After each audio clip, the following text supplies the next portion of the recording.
I was standing in the oak-paneled study I built with my own hands, staring down at a beige HR form with my name on it, Caleb T. Rourke, typed like I was just another expense to manage.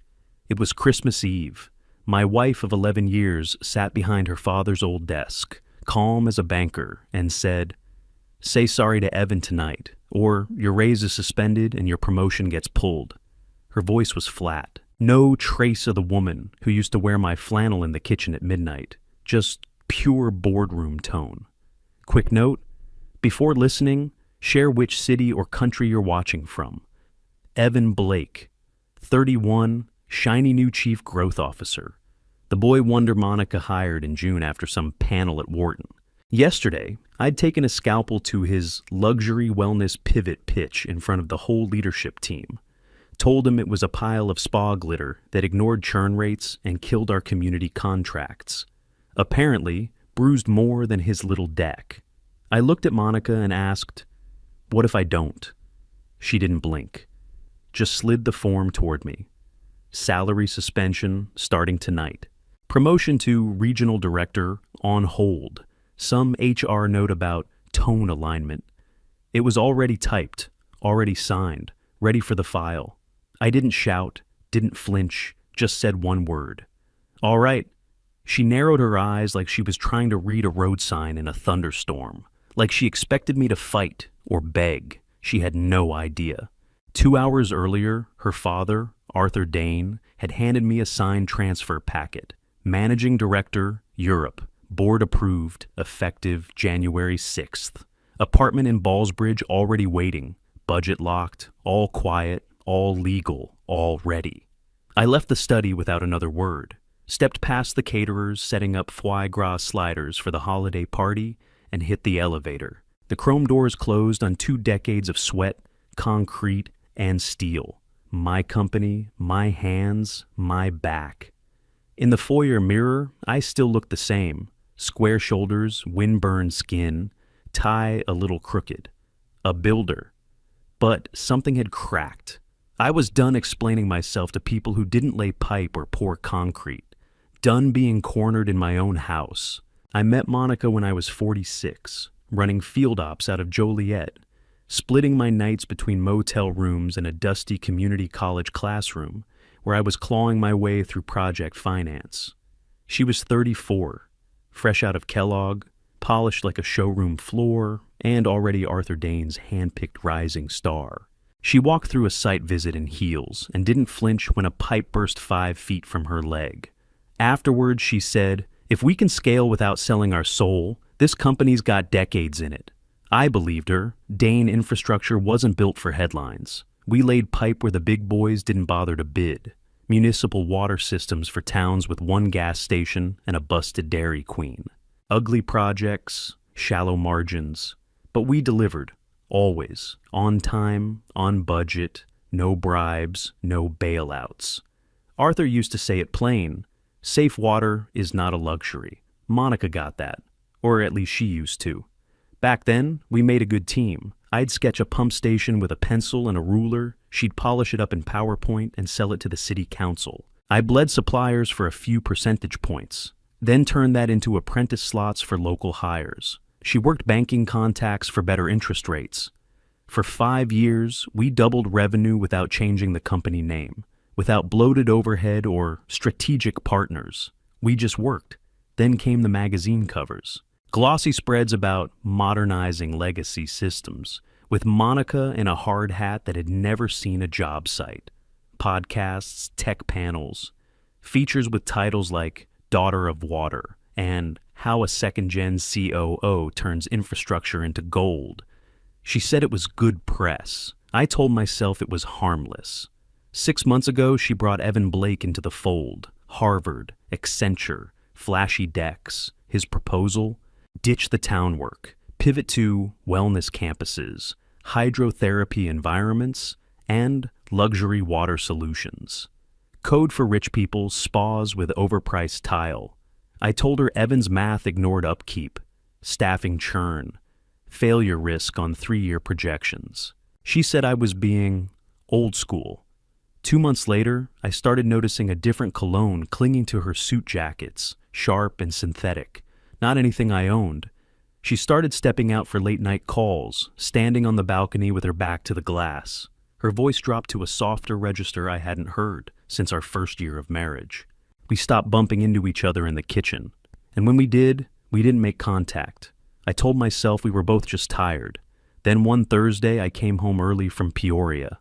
Flight got canceled, roads were clear, and heard a laugh from her office. That laugh, the one I'd only ever heard when we were out of town, end of a long vendor night, just the two of us, 3 bourbons in. Evan walked out of her office buttoning his shirt, saw me, didn't speak, just gave a half nod and kept walking. I said nothing. I slept in the guest room and started a notebook. I logged everything for 18 weeks. Dates, expenses, decks, edits, slips. Evan's fabricated ROI projections that changed depending on the crowd. Hospitality expenses, $14,800 on the corporate card at a Scottsdale resort that doesn't host city infrastructure events. A $6,450 Rolex client gift shipped to our house in Monica's name. Every page was for insurance, not revenge. Because I knew Monica's style. She doesn't yell, she doesn't give warning shots. When she cuts, it's clean, fast, always with a smile for the next room over. I wasn't going to let her paint me as the problem when the curtain dropped. I closed the notebook, slid it into the drawer, and that's when Monica called me upstairs. 5:20 on the dot. Christmas Eve punctual. Downstairs, the party was waking up. Carols bleeding through the vents, glassware clinking, voices doing that careful dance where everyone pretends they're not talking work. I took the stairs 2 at a time. No reason to look hesitant now. Evan was already in the study, leaned against the window like he was waiting for a camera cue. One ankle crossed, jacket open, all confidence borrowed from other people's resumes. Monica sat behind the desk, centered, composed, hands folded like this was a vendor meeting. She didn't waste time. "You need to apologize to Evan tonight," she said, "for disrespecting senior leadership in yesterday's review." I waited. She kept going. "You'll acknowledge your approach was combative. You'll commit to better collaboration. If you do that, the HR form goes in a drawer." I nodded once. Still didn't speak. "If you don't," she said, "your salary is suspended effective tonight, and your promotion is delayed pending culture alignment." I asked, "Can I see the complaints?" "They're in process," she said. "Who filed them?" "Multiple sources." That told me everything. One person, one shared document. Evan cleared his throat and stepped off the window. "We need to move as one brand, Caleb," he said, like he was explaining gravity. I looked at him. One brand doesn't mean one brain. He smiled tight. Monica didn't. She stood up and walked around the desk. I watched her heels cross the rug. She stopped next to Evan, close enough that their sleeves touched. It wasn't dramatic. It was worse than that. It was efficient. That was the moment I saw the choice get made. Not about love, not even about loyalty, about who she thought could make her bigger.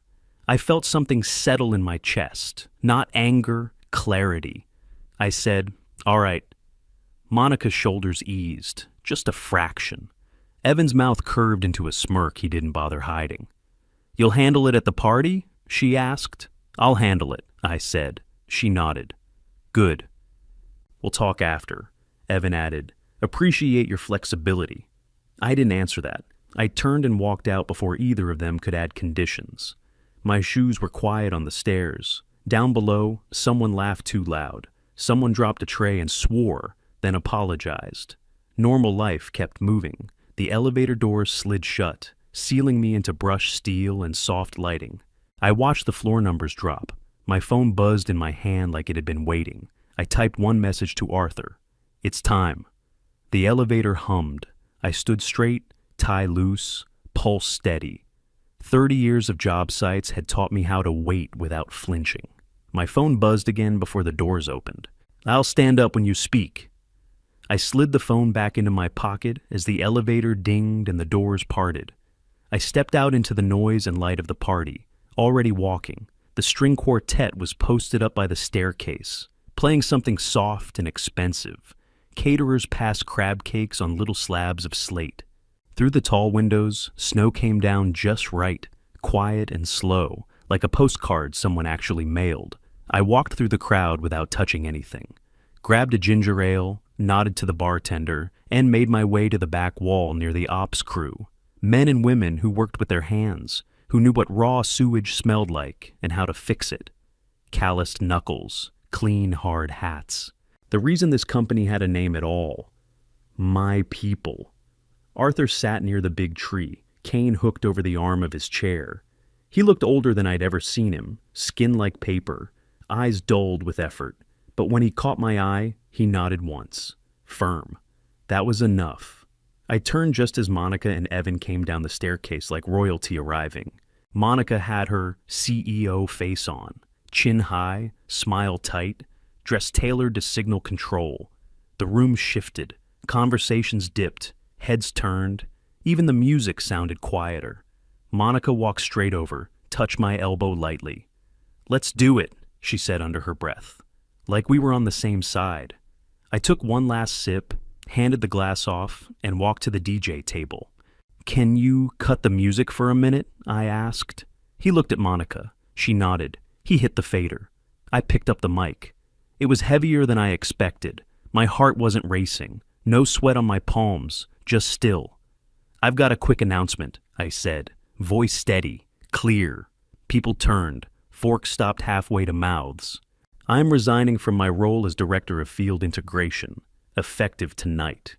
The silence was instant, like someone had sucked the air right out of the room.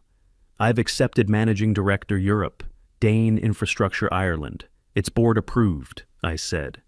"We'll be expanding municipal water services out of Dublin. I start January 6th.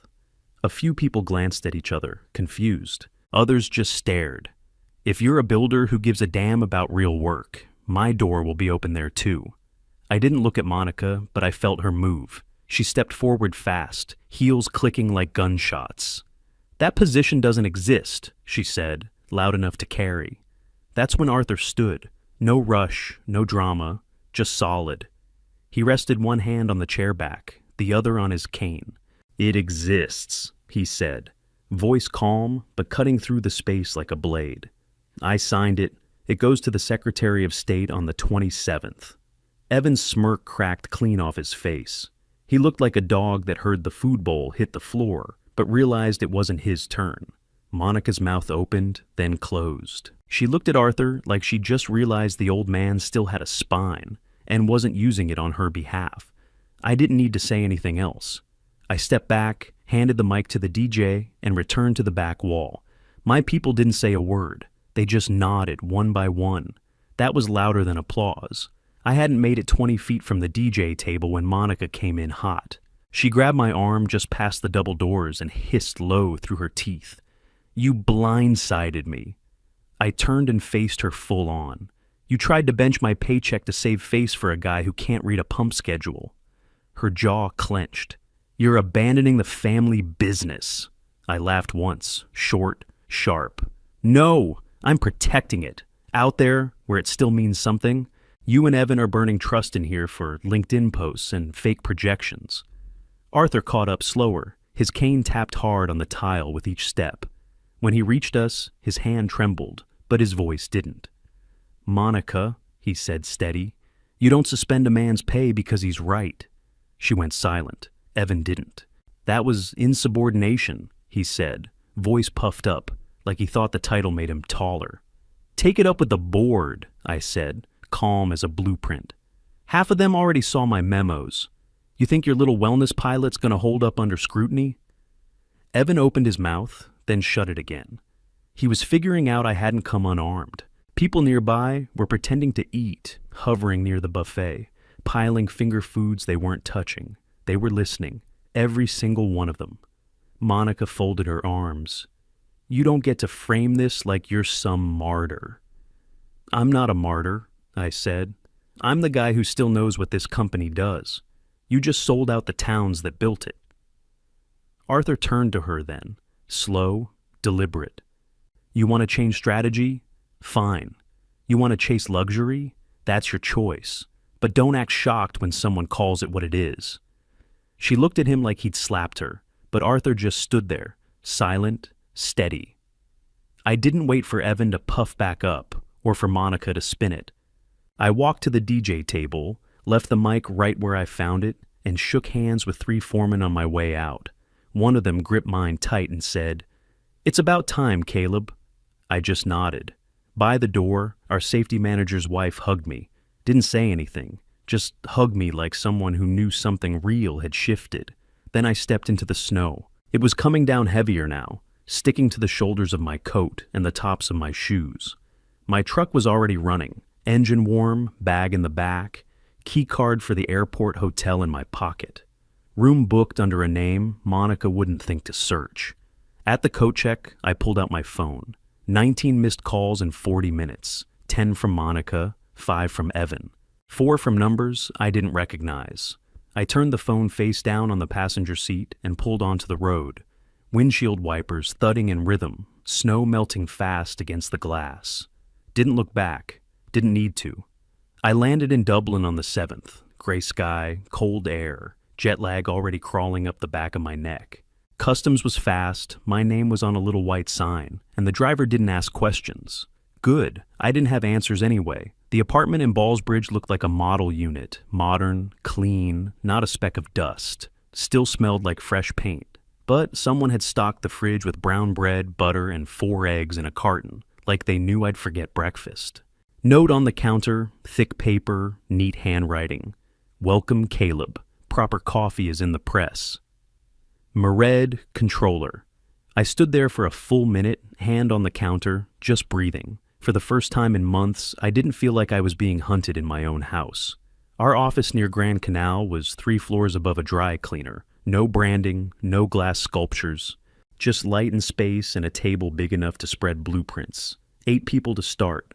Real ones. Aowife handled permits and never used 5 words when 2 would do. Thomas was estimating. Quiet, sharp, brutal, on waste. Luca ran controls, the kind of guy who sees leaks on a digital map, like veins in a body. Fiona was client liaison, half charm, half hammer. And then 4 young engineers, fresh boots, curious eyes, still excited by submittals. We shook hands. No corporate video. No icebreaker games. We rolled out the maps, picked counties the big players skipped. Offaly, Clare, Meath, bits of Louth. We picked by one rule, fix the broken first. First week, we scoped a cracked trunk main, feeding 3 towns in Offaly. Next, chlorination upgrades in Clare, where the levels were borderline. Then a lift station outside Drogheda, long past dead, that had locals boiling water every other day. Nothing glamorous, all necessary. By March, we'd signed 2 framework agreements with small utilities. By April, a design-build contract with a 3rd. No champagne, no headlines, just real work, drawings that made sense. Pay apps submitted on time. Crews that showed up early and left clean. The Irish teams laughed at my Midwest slang. I learned what press meant, what crack wasn't. I stopped checking my phone every 5 minutes. Back in Chicago, word filtered over. 3 senior supervisors quit after Evan tried to redirect budget to his Scottsdale wellness pilot. A 4th sent me a blurry photo of a whiteboard in the break room. Someone had written, "Hydrate the rich," then crossed it out. In May, Arthur called me. The connection was rough. His voice was tired but still carried weight. "Monica's dug in," he said. "Evan has me in meetings about markets I can't even pronounce. Sectors that don't exist outside of DEX." I waited. He kept going. "The board is patient," he said, "but patience has limits."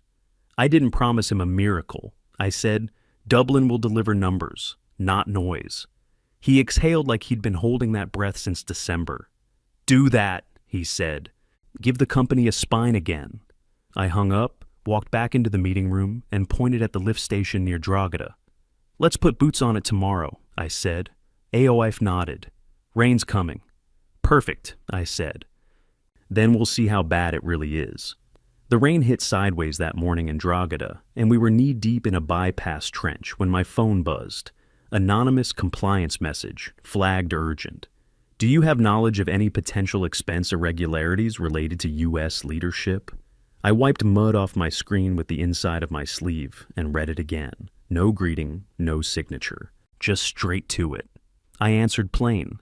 Yes, I've kept logs. I won't volunteer them unless the company's future depends on it. No bluff, no threat.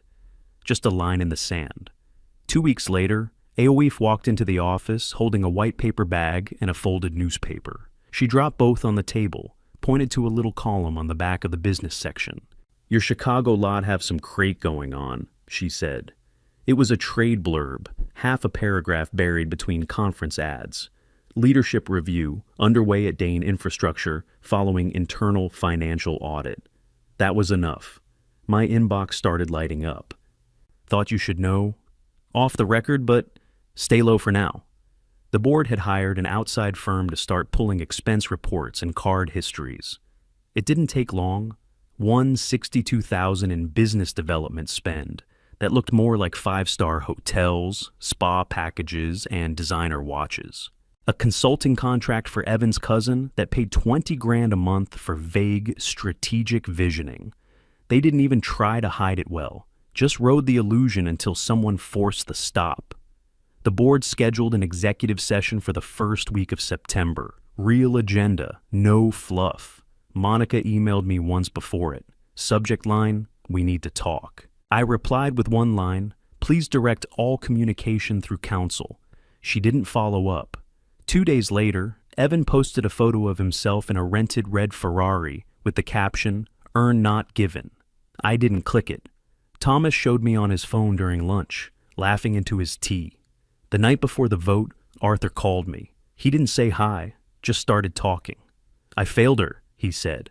I sat on the edge of my bed, looking out over the canal. You didn't fail her, I said. People choose. He went quiet. I let him sit with it. Our job, I said, is to build something that outlasts the bad stretches. He cleared his throat. If the board asks you to come back, would you? Depends what you want built. He didn't push, just said, all right, and hung up. By mid-September, Monica resigned with a tight 2-sentence statement about new horizons and professional growth. Evan left a week later. No mention of wellness campuses this time, just pursuing ventures. The press releases were polite, clinical, scripted, but the folks in muddy boots back home, they weren't polite. Someone sent me a photo of the Chicago break room, same whiteboard. New words in black marker. We're back to work. That matters. The letter came 3 days after the board vote, but Arthur didn't get to see it land. He passed that winter, quietly, in his sleep. No drama, no hospital scene, just didn't wake up. The man who built Dane with calloused hands and one rule, don't overpromise, just deliver, was gone. I flew back for the memorial. Wind off Lake Michigan, sharp enough to cut through wool. Service was at a small church in Evanston. Third pew on the left, no reserve signs, just quiet respect. Monica sat up front, straight back, black suit, unreadable face. She turned once, caught my eye, and nodded. That was it. No wave, no words. After the service, a careful man in a tan overcoat and thick glasses approached me near the side chapel. Benton, Arthur's estate lawyer, always looked like he was mid-audit, even at funerals. He handed me an envelope. Per Arthur's instructions, he said. Inside was a single-page letter. Arthur's handwriting had thinned, but it was still sharp. Caleb, if you want it, the board will make you CEO. I left you 36% voting shares to clear the way. If Dublin is your home, keep building there. Either way, do it for the towns. Arthur. I stood outside the church a long minute, staring down at the signature, wind pulling at the corners. 2 days later, Patricia called. She didn't lead with small talk, just said, if you want the chair, I'll step aside.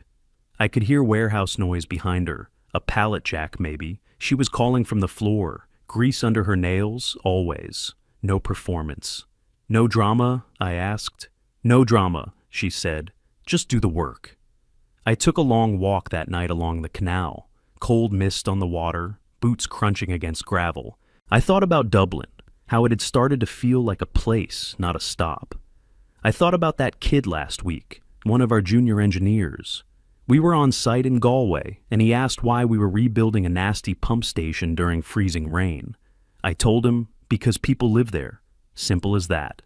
Next morning, I called Patricia back. "You're the right one for Chicago," I said. "I'll run Europe. We'll meet in the middle and keep the mission." She was quiet. Then, "Let's get to work."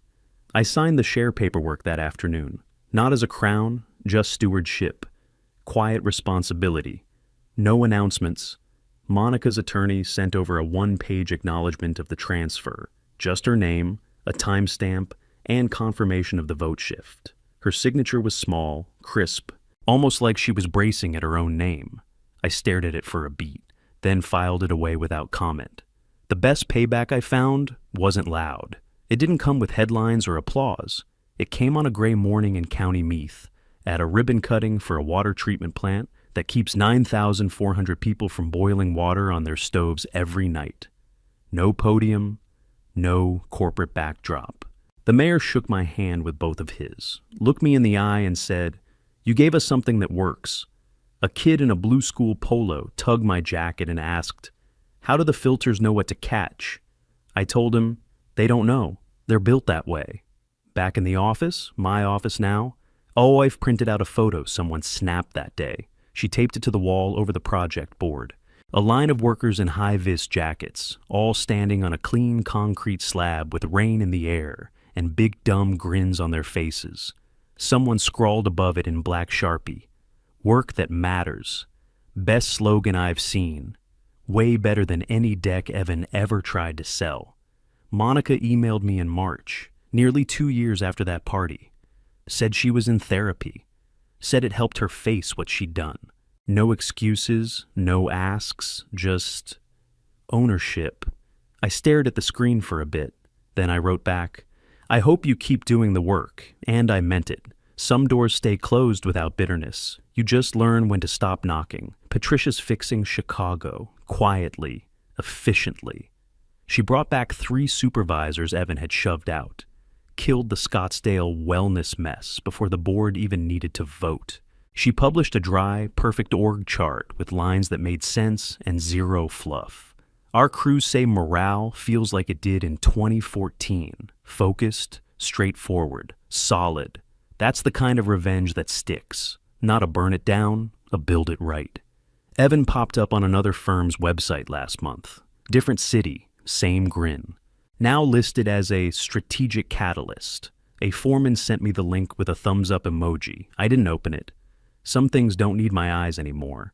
Every now and then, though, I think about that Christmas Eve, the HR form, Monica's voice going cold. That moment she turned into a COO and not my wife.